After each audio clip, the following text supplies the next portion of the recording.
The biggest challenge a new tarot reader has is learning how to put the story together in the cards.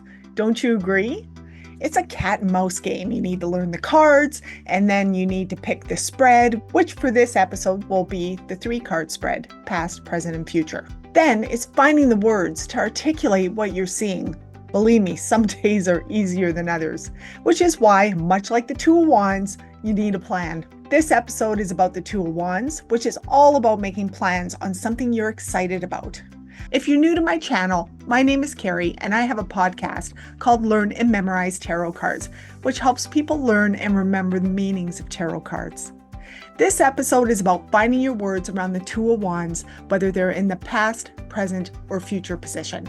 Let's get into it. If you see the 2 of Wands in a reading, the querent is likely excited about the idea, and they're now making plans to do it. So let's start with the past position, and then we're going to talk through some examples to help you find your words. Now, if you see the 2 of Wands in the past position, then something is happening now that's related to the plans that you made in the past.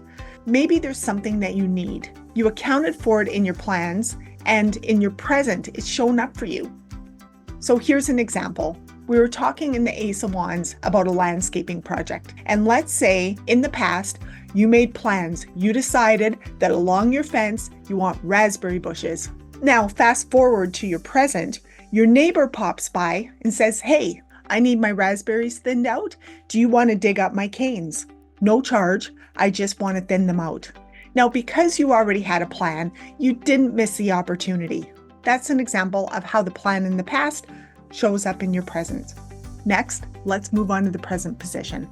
When you see the 2 of Wands in the present position, that means that the querent is actively making plans now on their passion project, but they haven't taken any action yet. They're just making plans. So what does that look like? For example, in the Ace of Wands, we're talking about a theme party. So what plans could look like is that they are searching on Google and they're looking for ideas for how they're going to decorate the venue. They're thinking about what it's going to look like when people walk through the door. What are they going to see? What are they going to experience? So at this point, they're not out buying decorations, and the querent is looking ahead. They're visualizing their goal, and their mind is full of possibilities. The world is in their hand, and they are laying down plans to be executed in the future. Next, let's talk about the future position. When you see the 2 of Wands in the future position, it stands to reason that either in the past or in the present, they got their idea and they're excited, but they aren't ready to start making plans yet. And here are a couple of examples just to put it into context. If their passion project is starting a business and they have the perfect idea, but they're a month away from graduation, so they're focusing on exams. Another example is financial constraints. Maybe the querent realizes that they will need some help to pull this off. Maybe they're going to talk to a couple people and maybe see if somebody wants to partner with them, or maybe they need financing. So they don't want to start laying down plans until they know who their stakeholders are. Or it might simply be a mindset thing. They're not ready to commit to an undertaking of getting a new business off the ground yet. But in the future, they'll start making plans.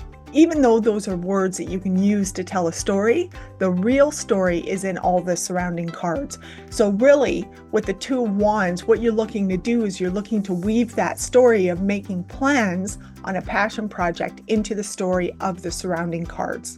Those are my examples of how you can thread the 2 of Wands into a past, present, or future 3-card spread. If you're new to tarot, I hope that my content helps you learn and memorize the cards. The best way to remember the cards is really to keep practicing. Thank you for watching.